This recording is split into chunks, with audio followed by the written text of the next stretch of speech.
Tout ce qu'il faut savoir de l'UTMB 2025 en quelques secondes. Allez, c'est parti. Départ vendredi 29 août 2025 à 17h45, pas 18h.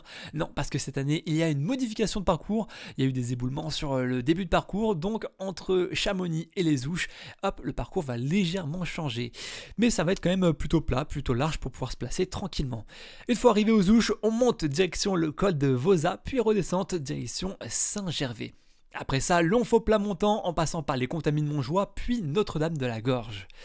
Ici, ça va être le début de la nuit, alors on commence tranquillement avec une bonne montée jusqu'à la Croix-Bonhomme avant de redescendre sur les Chapieux. À ce moment-là, on repart pour une belle montée jusqu'au col de la Seigne et la frontière italienne, passage également au milieu des pyramides calcaires et ses nombreux pierriers avant de rejoindre le lac Combal en contrebas. Petite bosse sur l'arête du Mont Favre, puis grosse descente compliquée jusqu'à Courmayeur. Juste après, on remonte jusqu'au refuge Berton avant de se balader sur les balcons menant à Arnouva, puis la frontière suisse nous attend en haut du Grand Col Ferré, mais derrière c'est une longue descente jusqu'à la Foulie, puis jusqu'à Champellac.